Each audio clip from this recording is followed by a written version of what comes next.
वसवावे घर बरे देवे निरंतर। संग आसनी शयनी घडे भोजनी गमने। संकल्प विकल्प मावळोनी पुण्यपा। संग आसनी शयनी घडे भोजने गमने। तुका म्हणे काळ अवघा गोविंदी सुकाळ। संग आसनी शयनी घडे भोजने गमने। नीलांबुज श्यामल कोमलांगम सीता समारोपितवामभागम्।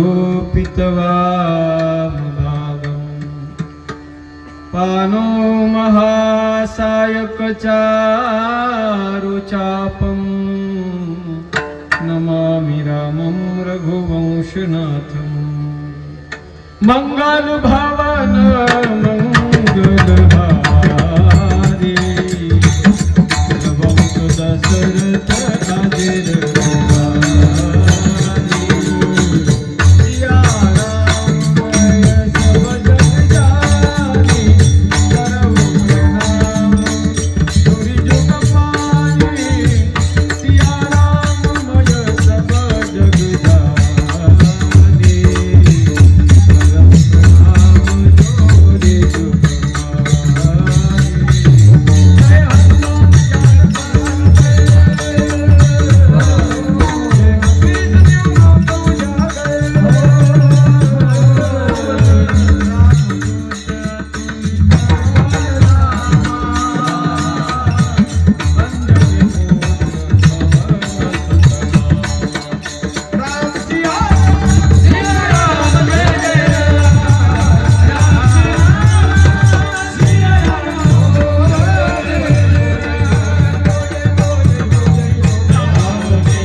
वसवावे घर बरे देवे निरंतर संग आसनी शयनी घडे भोजनी गमनी.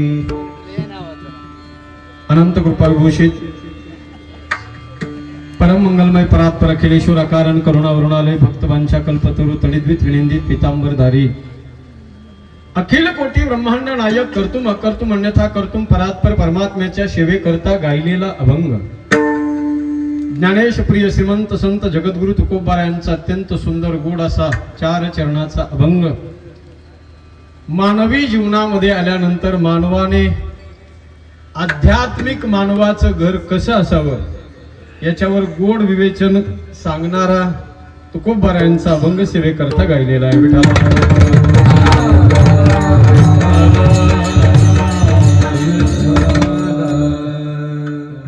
भगवान परमात्म्याच्या असीम कृपाशीर्वादाने विश्वमाऊली ज्ञानोबारायांच्या परम कृपेने मौजे मानवत या सुंदर आणि गोड नगरीमध्ये महाराष्ट्रातील सुप्रसिद्ध कीर्तनकार सुप्रसिद्ध रामकथाकार भागवत कथाकार अर्थात रामायणाचार्य भागवताचार्य आणि गोड कीर्तनकार परम आदरणीय वंदनीय माझ्या जीवाचे जीवलग असणारे हरिभक्त परायण श्री हरिदासजी महाराज पौळ शास्त्रीजी यांच्या नूतन वास्तुशांतीच्या निमित्ताने केल्या गेलेलं अत्यंत सुंदर गोड भव्य दिव्य स्वरूपातलं हे नियोजन आणि त्या निमित्ताने आयोजित केलेला हा 1 दिवसीय कीर्तन महोत्सव सोहळा मोठ्या आनंदमय वातावरणामध्ये संपूर्ण पौळ परिवाराच्या वतीने हा आयोजित केलेला गोड उत्सव आणि सोहळा आणि सोहळ्यातील आजची ही कीर्तन सेवा आणि या कीर्तनाच्या सेवेसाठी उपस्थित सर्व दिग्गज मंडळी ज्यांच्या उज्ज्वल आणि रसाळ वाणीच्या द्वारे आपण आताच गोड अशी चाल ऐकली. महाराष्ट्राला ज्यांच्या गाण्यानं वेड लावलेलं आहे असे आदरणीय वंदनीय संगीत अलंकार हरिभक्त परायण श्री उद्धवजी महाराज शिंदे बापू त्याचबरोबर तितक्याच तोला मोलाचं व्यक्तिमत्व को बड छोट कहत अपराधो कोण लहान आणि कोण मोठं असं जर आपण त्यांच्या दोघांच्या मध्ये कंपॅरिझन करायला लागलो तर कदाचित आपल्याकडून अपराध होण्याची शक्यता आहे.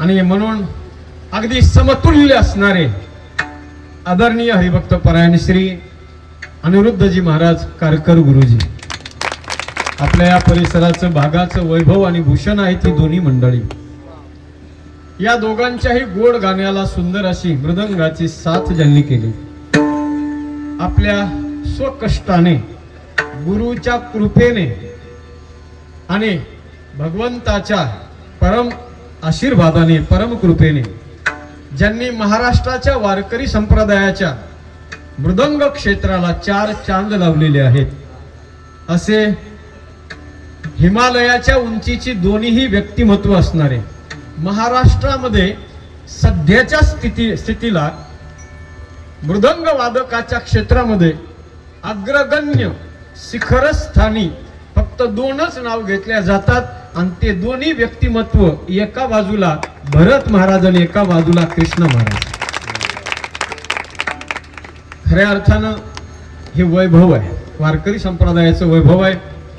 अत्यंत कष्ट करणारी माणसं आहे जगामध्ये जीवनाची उंची गाठण्यासाठी परंतु केवळ कष्टानं एवढी उंची माणूस गाठू शकत नाही. त्याच्यासाठी सगळ्यात मोठी लागते ती म्हणजे गुरुकृपा आणि दुसरी गोष्ट म्हणजे योग भ्रष्टता. आणि हे दोन्ही बी हिरे खऱ्या अर्थाने योग भ्रष्ट आहे. एवढा जबरदस्त पखवाज वाजवणं सोपं नाही. ज्या वेळेला ही चाल आणि या चालीची रंगत चालू होती त्यावेळेला असं वाटत नव्हतं ही चाल संपावी म्हणून. गोड असा थरार चक्रधार त्याच्यामध्ये वेगवेगळं व्हेरिएशन नवीन सुंदर असा राग सोपं नाही ते. एकदा जोरदार टाळी वाजवायची सगळ्यांनी जोरदार. कीर्तनाला प्रारंभ ज्यांनी केला, ज्यांच्या सुरेल आवाजाने, परभणी जिल्ह्याची गान कोकिळा म्हणून ज्यांची ओळख आहे, माझ्यावरती ज्यांचं विशेष प्रेम आहे, आदरणीय पंढरीनाथजी महाराज कदम, आपल्यालाही मनस्वी वंदन आहे. त्याचबरोबर गायनासाठी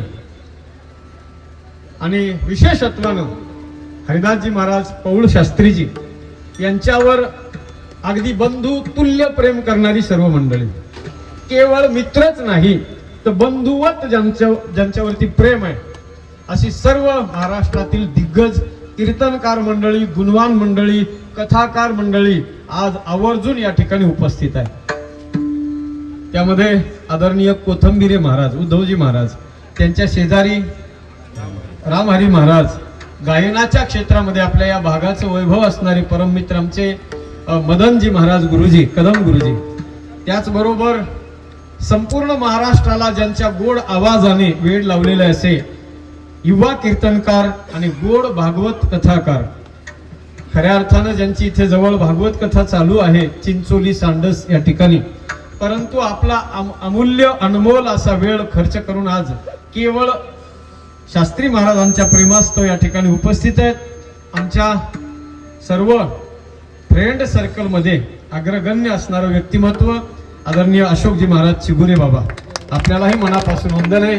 त्यांच्या बाजूला आदरणीय आमचे सुसेन महाराज आहेत, त्यांच्या पाठीमागे नारायणजी महाराज, आदरणीय गायन सम्राट कृष्णाजी महाराज, दुसरे कृष्णा महाराज, इकडे सर्व अनंत महाराज, हे सर्व आमच्या पौळ महाराजांच्या संस्थेतील सर्व बालगोपाल मंडळी आणि केशवजी महाराज आमचे दाजी, आपल्याला सुद्धा मनापासून धन्यवाद. आणि समोर इकडे महाराष्ट्रातील ख्यातनाम कीर्तनकार आदरणीय हरिभक्त परायण श्री विद्या विनोद वैभव संपन्न व्यक्तिमत्व असणारे सर्वजण, त्यामध्ये आदरणीय विश्वंभरजी महाराज कोले महाराजांनाही मनापासून वंदन आहे. आपल्या या परिसराचं, मराठवाड्याचं, भागाचं भूषण वैभव एक काळ आळंदी ज्यांनी गाजवली आणि आजही कीर्तनाच्या क्षेत्रामध्ये ज्यांचा कोणी हात धरू शकत नाही असे आदरणीय हरिभक्त परायण श्री कालिदासजी महाराज नाईक नवरे बाबा, आपल्यालाही मनापासून वंदन आहे. जोरदार टाळी त्यांच्यासाठी सुद्धा वाजवायचे. त्याचबरोबर विठ्ठलजी महाराज घुमरे, तुम्ही सांगत जाता भाऊ. इकडे आदरणीय विनायकजी महाराज शास्त्रीजी, आपल्यालाही मनापासून वंदन आहे. किशोरजी महाराज शिंदे, आपल्याही चरणी मनस्वी वंदन. किशोर महाराज दुरंगी आणि किशोर महाराज शास्त्रीजी, आपल्यालाही मनापासून वंदन आहे. भागवतजी महाराज, भास्करजी महाराज, माऊली महाराज, सिद्धेश्वर महाराज, मृदंगाच्या क्षेत्रात नंबर 1 व्यक्तिमत्व असणारे, आणि इकडे ही सर्व महाराज मंडळी आहेत. विशेषत्वानं आमच्या सर्व मित्रमंडळीवर प्रेम करणारं व्यक्तिमत्व, खास पुण्यावरून आपल्या मित्रमंडळी सहित या ठिकाणी उपस्थित असलेले, 1 घंटा सुद्धा ज्यांच्याकडे टाइम नसतो, परंतु आज खऱ्या अर्थानं फार मोठं व्यक्तिमत्व आहे आपल्याच भागातलं, पण आज पुणे जिल्ह्यामध्ये सुद्धा पुण्यातले लोक ज्यांना सेठ म्हणतात असे जगन्नाथ सेठ आमचे शिंदे, आपल्याला सुद्धा मनापासून वंदन. एकदा जोरदार टाळी त्यांच्यासाठी वाजवायचे. आणि आदरणीय हरिभक्त परायण कानसूर नगरीचं वैभव आणि आमच्या मित्राचा राजा माणूस असणारे आमचे गणेशजी महाराज, आपल्यालाही मनापासून वंदन आहे. आणि विशेषत्वानं आमच्या हरिदास महाराज शास्त्रीजींच्या खांद्याला खांदा लावून कायम सुख दुःखामध्ये सम्मिलित असणारे आदरणीय हरिभक्त परायण श्री रामायणाचार्य, गोड कीर्तनकार आणि अत्यंत शांत व्यक्तिमत्व धनंजयजी महाराज शिंदे, आपल्यालाही मनापासून वंदन आहे. त्याचबरोबर संतोषराव आमचे परमस्नेही, आपल्याला सुद्धा LICचं गोड काम ते या ठिकाणी करत आहेत, आपल्यालाही मनापासून वंदन आहे. आणि आदरणीय आमचे परमस्नेही आज आवर्जून या ठिकाणी उपस्थित आहेत. आळंदी ज्यांनी गाजवली होती आणि आजही तेवढाच संप्रदायावर ज्यांचं प्रेम आहे असे आदरणीय हरिभक्त परायण श्री विश्वंभरजी महाराज शिंदे महाराजांना विनंती, आपण समोर येऊन बसायचंय. विश्वंभर महाराज शिंदे, आदरणीय रामजी महाराज, आपल्यालाही मनापासून वंदन आहे. रतनजी महाराज, प्रदीप महाराज, शंकरजी महाराज, गणेशजी महाराज, आणखी कोणी राहिले असतील इकडे सुद्धा आदरणीय महाराज आहेत, आपल्यालाही मनापासून वंदन आहे. सगळी महाराज मंडळीच आहेत. इथे कोणीही एकाला उभं केलं तर कोणीही कीर्तन करू शकतो. केवळ निमित्त मात्रम भवसव्य साचिन या न्यायाप्रमाणे केवळ मला निमित्त बनवलेलं आहे. परंतु सर्वांच्या वतीने, सर्व गुरुबंधूंच्या वतीने आदरणीय कानसूर नगरीचं वैभव आणि सर्व वारकऱ्यांच्या वरती नितांत प्रेम ज्यांचं आहे असे आदरणीय श्री हरिभक्त परायण अच्युतजी महाराज शिंदे कानसूरकर आपल्याला सुद्धा मनापासून वंदन आहे. त्याचबरोबर आमच्या गंगा मसल्यावरून आलेले आमचे सोळंके महाराज त्यांना सुद्धा मनापासून वंदन आहे. आपण बाकी सगळ्यांची नावं घेणं योग्य आहे, क्रम प्राप्त आहे. परंतु आता सगळ्यांच्या चरणावरती मी माझे दोन्ही हात आणि मस्तक टेकवतो आणि सगळ्यांनी असं समजून घ्या की या माझ्या दोन्ही हाताच्या वंदनामध्ये आपल्या सगळ्यांचा नामोल्लेख आला. भये जे अहई जे होई हई आगे, भये जे अहई जे होई हई आगे आणि प्रणवहु सबही कपट सब त्यागे. विठाला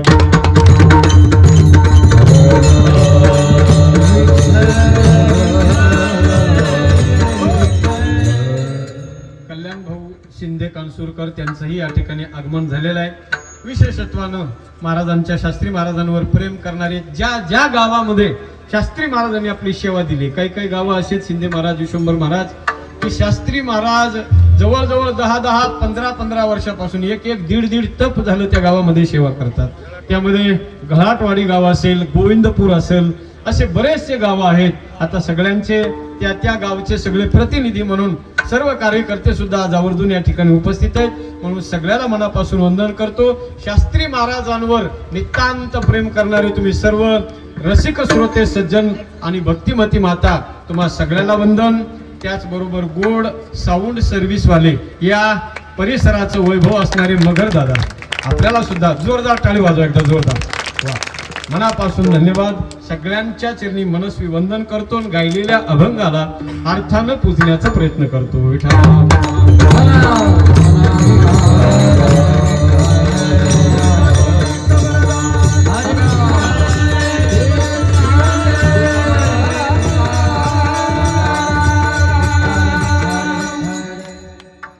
थोडा आवाजाचा गेन द्यायचे, फीडबॅक असं. अभंग जगद्गुरु ह्या समोरच्या साऊंडला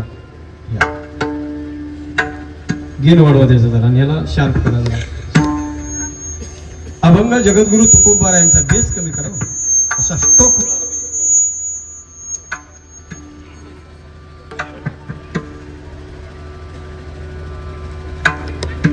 हॅलो, आता द्या शार्प करा त्याला. विठाला विठाला विठाला.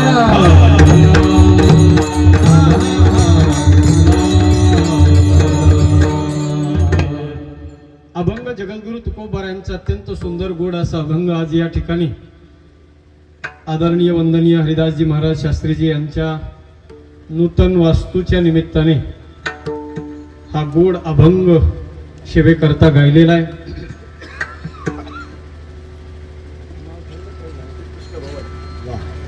या वास्तूचं नामकरण देखील झालेलं आहे आणि श्रीकृष्ण भवन हे गोड असं नाव भगवान कृष्ण परमात्म्याचे लाडके लढीवाळ भक्त शास्त्री महाराज असल्यामुळे त्यांनी आता वृंदावनामध्ये राहिल्यानंतर जी कृष्ण परमात्म्याची कृपा तिथे प्राप्त केली होती, त्या कृष्ण परमात्म्याला आपल्या घरी आणून त्यांचंच नाव या घराला दिलेले श्रीकृष्ण भवन. विठाला विठाला विठाला.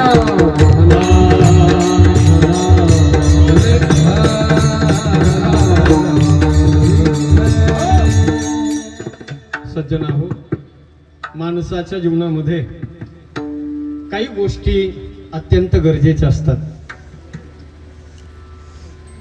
काही गोष्टी माणसाच्या जीवनामध्ये आवश्यक आहेत भरत महाराज, काही गोष्टी माणसाच्या जीवनात अनावश्यक आहेत आणि काही गोष्टी माणसाच्या जीवनामध्ये अत्यावश्यक आहेत. विठाला विठाला विठाला.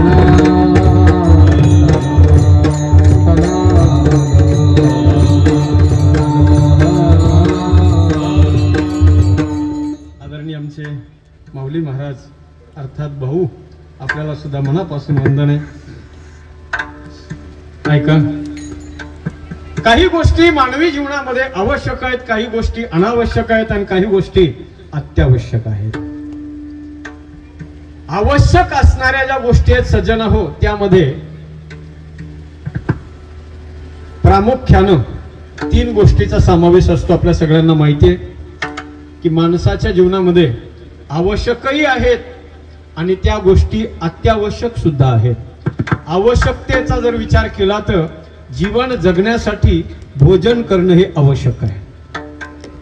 भोजनाशिवाय माणूस जिवंत राहू शकत नाही, कारण माणसाचा हा जो प्राण आहे तो अन्नावर विसंबून आहे.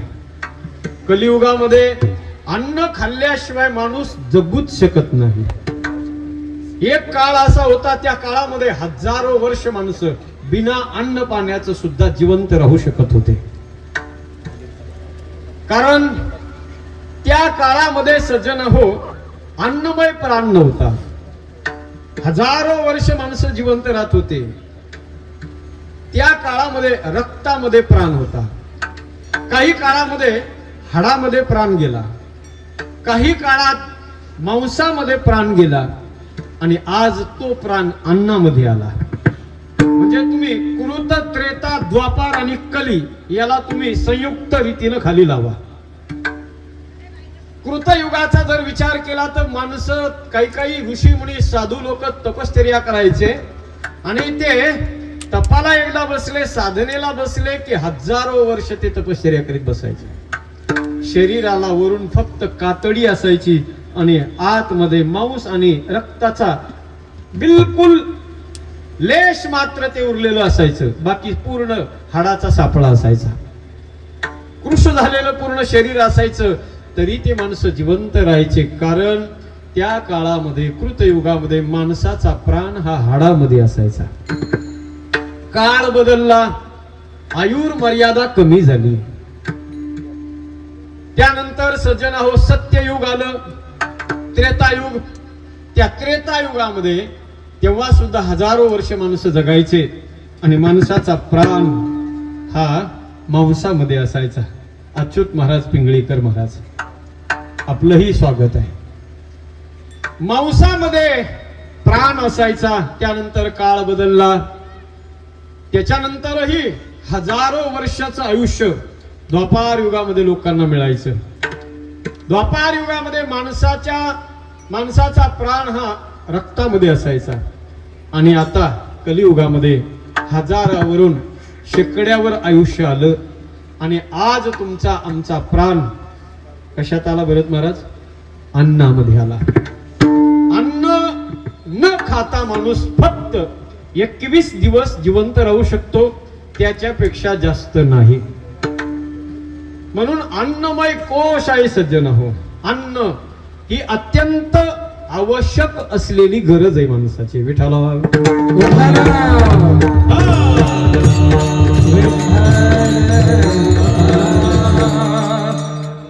अन्न ही आवश्यक गरज आहे. म्हणून काही गोष्टीमध्ये अन्न हे आवश्यक आहे, काही गोष्टी भरत महाराज अनावश्यक आहे. अन्न जसं जसं ज्याची रुची असेल त्याप्रमाणे ते अन्न सेवन केल्यानंतर, भोजनाचा विधी पूर्ण झाल्यानंतर मित्रमंडळी असतात. जेवण करून घराच्या बाहेर, हॉटेलच्या बाहेर निघले की म्हणतात आता काढा चेतन चूर्ण. चेतन चूर्ण. आता वास्तविक माणसाच्या जगण्यासाठी चेतन चूर्णाची गरज आहे का? कळालं ना तुम्हाला चेतन चूर्ण? या सगळ्यांना कळालंय म्हणून स्पष्टीकरण देत नाही. चेतन चूर्णाची गरज नाही. ती गोष्ट मानवी जीवनासाठी घातकही आहे आणि ती अनावश्यक आहे, पण तरी माणूस तिचा स्वीकार करतो. अर्थात एक गोष्ट आवश्यक आहे, दुसरी गोष्ट अनावश्यक आहे आणि तिसरी गोष्ट आहे ती म्हणजे अत्यावश्यक. अन्न न खाता माणूस 21 दिवस राहू शकतो सज्जन हो, पण प्राणवायू जो आहे तो प्राणवायू जर शरीरामध्ये येऊ न दिला तर 21 मिनिट सुद्धा माऊली महाराज माणूस जगू शकत नाही.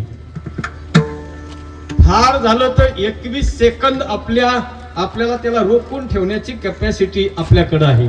21 मिनिट नाही, 1 मिनिट जरी आपला प्राण आज रोखू शकणारा माणूस विरळ आहे. समजायचं, जो माणूस 1 मिनिट आपला प्राण रोखू शकतो, श्वास रोखू शकतो, त्या माणसाला आजच्या युगामध्ये हार्ट अटॅक कधीच होऊ शकत नाही. कीर्तन झाल्यावर चेक करा, इथंच बसताना नाही तर चेक करीत. विठ्ठला विठ्ठला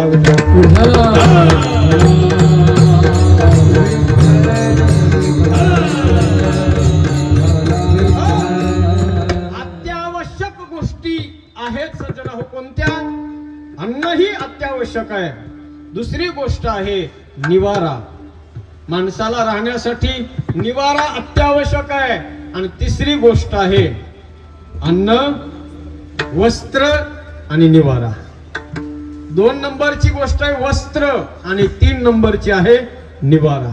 या 3 गोष्टी शिवाय मी म्हणेल माणूस या भौतिक जगामध्ये आनंदाने स्वाभिमानाने जगू शकत नाही. या अत्यंत गरजेच्या गोष्टी आहेत आणि त्या प्रत्येकाच्या जीवनात, प्रत्येक संसारिकाच्या जीवनात असल्याच पाहिजे. भलेही जास्त नसू द्यात, पण गरजेपुरत्या का होईना त्या असल्याच पाहिजेत. पंढरी महाराज आश्रमासी स्थान गोपी गुहा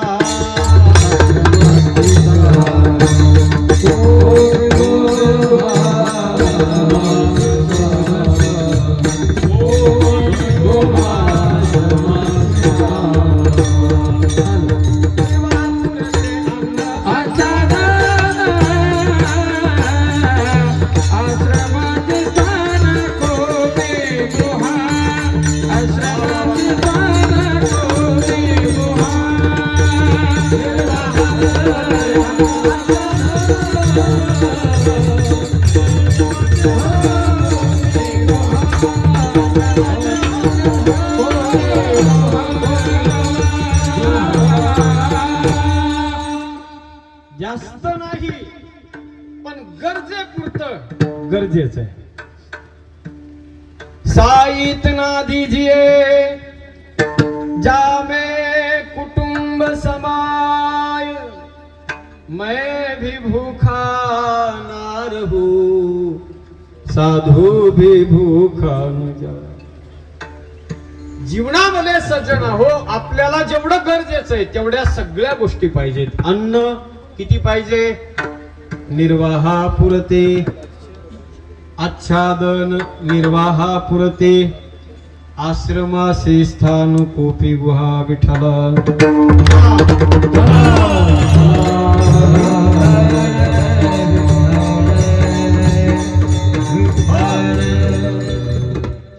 जीवन जगण्यासाठी सज्जन हो, पहिली गोष्ट आहे ते म्हणजे अन्न. अन्नाशिवाय माणूस जगू शकत नाही.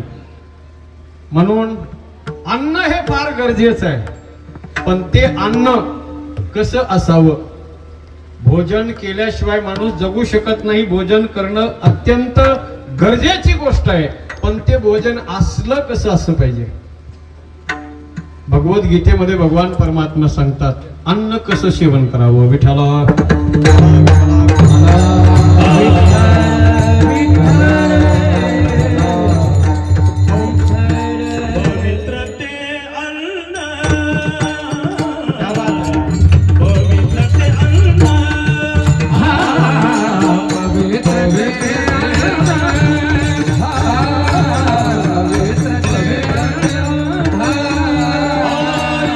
चिंतनी भोजन हरे चिंतनी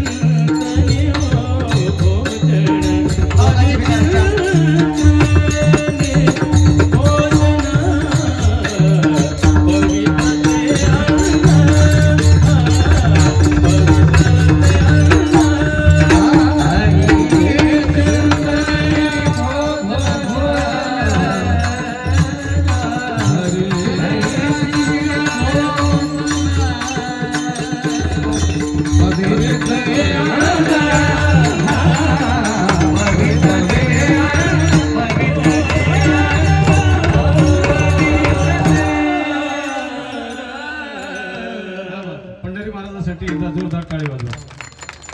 या ठिकाणी आदरणीय हरिभक्त परायण श्री माऊली महाराज चव्हाण सेलूवरून आलेत. आपल्यालाही मनापासून धन्यवाद. शास्त्री महाराज ज्यांच्या गावाला अनेक वर्षापासून कथा आणि कीर्तन करतात असे खांडवी वाडीकर मंडळी, सचिन दादा आहेत, त्याचबरोबर त्यांचे सर्व मित्र मंडळी आज आवर्जून उपस्थित आहेत. तुम्हालाही धन्यवाद. गोड असं प्रमाण दिलं आदरणीय पंढरी महाराजांनी. अन्न कसं असलं पाहिजे? पवित्र अन्न, पवित्र असावं सज्जन हो. भोजन आपण करतो ना, तर आपण भोजन केवळ पोट भरण्यासाठी करू नये.